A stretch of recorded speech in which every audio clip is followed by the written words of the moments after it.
No intros. We're both feeling real good today. Should we get a intro song? No. Should The podcasts don't do intros anymore. They just have like conversation and it just rolls on into it because that's what you do now. Well, that's what we're doing. Yep. So we're right on trend. Nice to see you guys today here on our podcast, all 12 of you. Actually, it's like 12 per platform that we upload on. It could be like 48 people. There could be tons of you people here, and we just don't know it. So, not a lot of updates for this week. We kind of gave you guys updates on what we've been doing last week. So, let's hop right into the hot topics. Yeah, so topic 1 today, we decided we were going to discuss tariffs. Megan wants to do a thought exercise as if she was running a brand in Canada. Okay, mainly because if you've been on LinkedIn for the past week, then you have seen 10 posts about tariffs, okay? Some from, the typical older dude who's like, this is so great and people just don't know it yet. And then some from the people who are Canadian entrepreneurs. Yeah, trying to anticipate what it is that they need to do. And so I wanted to do an exercise. Like, we're going to put ourselves in the shoes of a Canadian CPG brand who is right now in the process of launching into the United States because the Canadian market is limited. You have to scale into the United States. But that brand also does their manufacturing in Canada in their own facility that's built out to manufacture. So I want to put ourselves in their shoes and say, what would we do in this instance when we know there's about to be, is it 25% is the tariff? In 30 days. Yeah. And I think the other cool thing you guys get to see here in the next 30 seconds is Megan and I's problem-solving skills at work. So then if you want to invest in No Bake, this is a really good time. We have a start engine round going. So you'll get to see what we do in the war room, which is this room right here, our kitchen. And we scream at each other about things that are happening at No Bake. So you get to see that process. That's how we solve problems. Which actually works great. Works really great. We're really great problem solvers. I think everyone needs that. They do. So first off, let's imagine that this news just came out. My immediate thought typically, and I do this when we have problems at No Baked a lot, is I typically try to flip the situation on its head and say okay, incentive, outcome. So we have a new set of incentives. They're not bad or good. They just are. What would we do? What should we do? Because there's a thing that's stopping us from doing what we want to do. There's actually something today that's stopping me from what I want to do, and I decided to flip that bitch on its head. So we're going to continue to do that in this exercise. What would you do, Megan, to flip the situation on its head? So what I would do depends on my brand and my product, but I'm going to lay out what I see as the option. Let's imagine you have a cookie dough brand. Imagine it's No Baked and we're Canadian. Yeah, we're Canadian. We live in Toronto or something. Well, okay, accent. But let me lay out the options that the CPG brand who's manufacturing in Canada and needs to sell into the United States has. Okay? Knowing that there's this 25% that they need to figure out what to do with. Mm-hmm. So the first option in maybe the biggest step and the one that Jimmy would probably, knowing him, automatically suggest is manufacturing your product in the United States for the United States retailers. It's a pretty easy loophole. Depending on your product, you could find a co-man for this, and honestly, the cost that you're going to pay them to do it, it's not going to reach the 25% increase. So, it has become all of a sudden, a financially okay move. If I had a cookie dough brand, I'd maybe look for a co-man, knowing what I know now, we would be that co-man for that person. Yeah. So there's not any cookie dough that maybe wouldn't exist for my product, and then the other like manufacturing in the United States option would then be building my own facility. That's something I would consider if I had like a simple way of going about it. Like, you know, I live in Vancouver and can drive to Washington Across the State, freaking like border, and Yeah. I'm familiar enough with it where I could reasonably open a manufacturing facility in the United States. It would be expensive. It would be a pain in the ass for sure. Yeah. I know that. Or even firsthand. Toronto. You could drive to New York State. Yeah, or that something. would be what I would do. I would have also like, I don't know. I would have already looked to do that, knowing like this shit was coming down the pipe. I mean, there's probably small towns across the border. I don't really understand the border situation in like anywhere except Toronto, but like, I have a friend that runs a food company in Buffalo, and it's like they make stuff in Buffalo. It's right there. Yeah. That's one option. Figure out how to manufacture in the United States. The other option, if you are like a super specialized high-end brand who's making a very niche product, You couldn't explain how high end it would be for me to be like, sure, don't do it in the United States. I would suffer the price consequences and hope that the consumer of my specific product understood why it was going to be so much more expensive. 25% more expensive. Not necessarily. You could also try to cut your production costs on the United States version of your product. Oh yeah, so like if you weren't using seed oils, now's the time. Or if you add cut that shit in. If you add in like 5 superfoods to your bottled smoothie, like okay, 3 maybe superfoods. you step it back to 2, and that's what you're gonna sell in the United States. Oh, you could put like that, in an avocado and call that a superfood, or an orange. my point is, you could reformulate and then adjust your product for the United States, knowing that you need to find a way to have a cheaper product. Yeah, I mean, you guys know that we eat trash already, so like you just feed us more I trash. was gonna Just keep say, feeding trash to the American consumer. I mean, They love it. apparently They're as like, long God, as give me it- more trash. as long as it doesn't have red 3 in it, then you're all good to go. Put So, red 12 in it. I think I would consider that if I was Blue like 26. a high priced item. Green 35.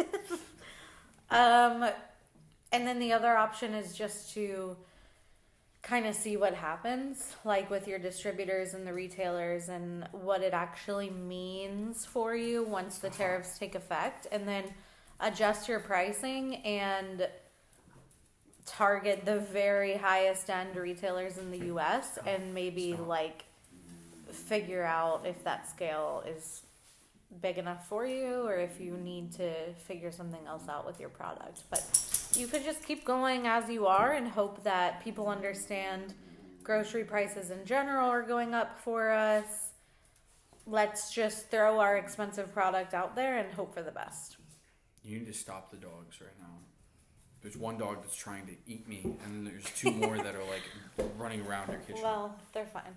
So those are, in my opinion, the options. People are gonna hear in the background. If you hear Weird ass a dog, dogs. I can hear it. It's strange. I don't think they Megan can has hear a it in problem. here. Okay. We have 12 dogs in our house. It's fine. We'll do a different podcast about pets, but yeah, right I mean- now, why don't you lay out the options that you see? I really just see self-manufacturing as an option, or partnering with a co-man in the U.S. Personally, I would put a plan together to like get it done over like a course of a few months, and it would eat the cost in the meantime, the midterm. It's not a giant leap to do that. No, it is not fun. No, it is not cheap, but it is necessary. And the thing is, we all play inside a world of incentives, and laws in general, and governments, and all this bullshit is just a bunch of incentive structures laid out by a bunch of lawyers who are really just wizards and that don't wear hats. Like, they're making shit up. They make shit up all day long. That's all they do. They interpret other made up shit by other wizards that wrote something down, and they're like, that's a law. Or like a border is like just a made up piece of fucking map. It's dumb. unless you put a wall on it, and then it's not made up. Then it's a wall. So look, there's like physical stuff in the real world that's like actually laws of physics like stops you from doing, but I think laws always have loopholes. And so like the biggest loophole on this one is like just make the stuff in America. It's very easy. Like there are a lot of come in here, there are a lot of people making food here. Now if you have another product that's being imported from China, like packaging or like t-shirts or like whatever that is, you're gonna have some headwinds. At the same time, that's the incentive structure that our government, these other magic wizards, were attempting to make. They're attempting to say, like, hey, we'd like you to do things here, so we're going to make it more expensive to import. At the same time, the tariff for China is only 10%, and it's like they probably are already making products. Yeah, you can mark 10% cheaper. Yeah. So I don't know if that will necessarily accomplish things. That math. And I don't know anyone who was importing Canadian manufactured, like, paper items or something. It mostly impacts food and brands. Yeah, and like Nutella. And like electricity. No one is remaking that. They've tried in the United States. It's like they're not. You're not accomplishing what you think you are. Yeah, no, you're not. Well, the tariffs on China, I have opinions about that. Maybe that's sets of incentives that are created by people to make people do certain things, and you just have to live within them. Obviously, the tariff from China is a money grab. It's not going to actually change behavior because it's too low. And I think our government also wanted to do that. They see how many goods we import from China and did the math on the tariff. I would have too. Just saying. I would have actually thrown up 5 or 10% tariffs on all imports. But that's just me. And then I would have lowered taxes because I'm not an asshole. But let's move on. Stupid government. But yeah, I mean, they are just sets of incentives and you have to respond to them. Business in general is a world of incentives that are laid out for you. Like, why do we make cookie dough? Why does any business exist? You should start asking yourself that. I think too few entrepreneurs ask themselves, why do I exist? Or, put differently, why do my customers allow me to exist? Why am I even allowed to wake up in the morning and do this for a living? Mm-hmm. I know why. I'm very locked into why. Megan is too. People really like our recipe. People like our cookie dough. Enough of them like it that we're allowed to pay our mortgage with it. If people didn't like it, it would be a different situation. If you're trying to disrupt and you don't have that yet, it does put you in a tough spot. And I think people raise money for that reason. But man, it's really, really hard to look at something and say like, okay, we're going to go against the grain or against the incentive structure to try to make money. Most of capitalism and most people in business and most entrepreneurs are working inside of an incentive structure. Why does everyone working on an AI startup right now? That's the incentive from the market, literally. Like, you'll be rewarded for working on that. Why does Mark Zuckerberg lay off staff? 2 years ago at Facebook, same deal. Market cap doubled. It's not complicated, guys. Like, this tariff is just like everything else. You play the freaking game because it's the game you're born into. We're human. We live in the game. So you have to play the game. The only time you don't have to play the game is you have so much money that you can just play your own game. Yeah. But other than that, you're playing other people's games. Get good at it. Or you get to pick the ones you play. Because if you don't want to pick the entrepreneurship or business game, you can play a different game. Yep. But you're always playing a game. You live in society unless you move out to Alaska and live off the grid, and then you can play whatever game you want. But you'll also be making all your own food and all your own tools and a house, and you won't have internet unless you have Starlink. But you're kind of just going to play your own game then. But yeah, you have to learn to play well with others. That's what life is. So just respond to the stuff that you got and deal with it. And you actually saw the best business people in the world, which everyone wants to call them oligarchs. That's stupid because it's not true. They're not oligarchs. Oligarchies are where their government hands someone a monopoly, like in Russia or Mexico. And if you're not familiar with that, do some research on it. It's real interesting.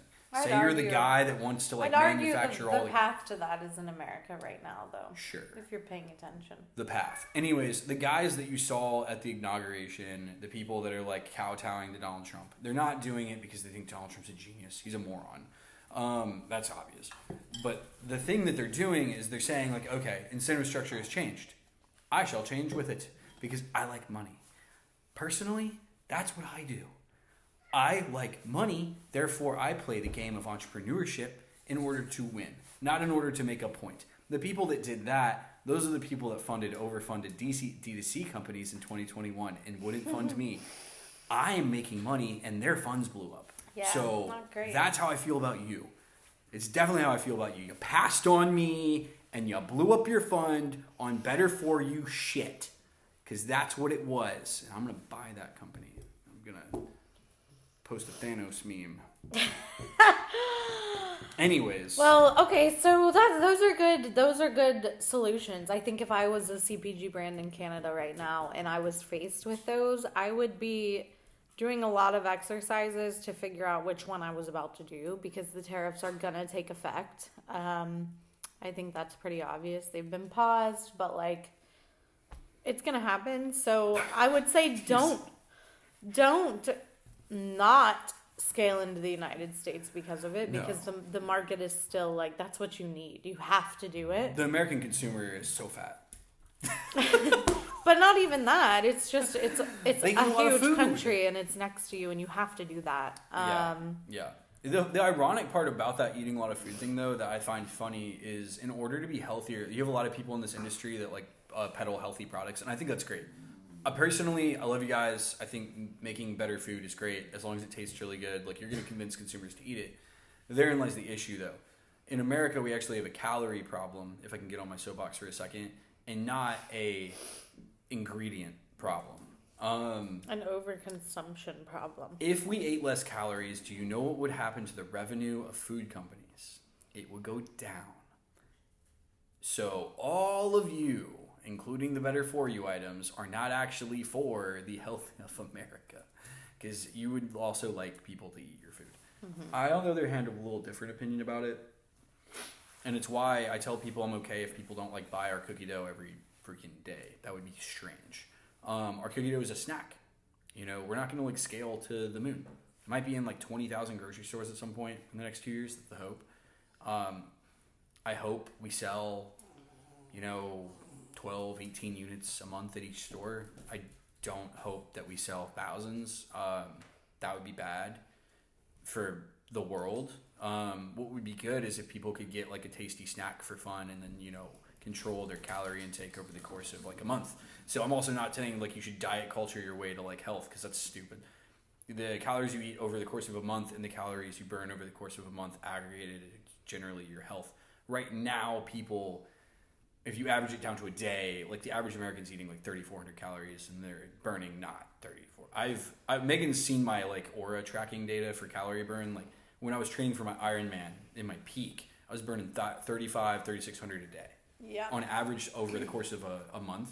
That's like hardcore training. Yeah, and that was my month average. So like there were days where I was burning like 6,500 calories, days where I was chilling on the couch. That's hardcore. Like, dude, I was training like 20 hours a week of like rigorous physical activity. None of you are doing that. Most Americans are definitely not doing that. We don't even walk. So like, actually in the last 2 months when I've been not doing that, it's mostly been low, and I wouldn't be able to eat 3,300 calories a day and not gain weight. So this is my 2 cents. I think people should care about that stuff. I think people should care about the tariffs, but at the same time, I think you should just like check yourself a little bit and realize you're living inside of a game that you're playing.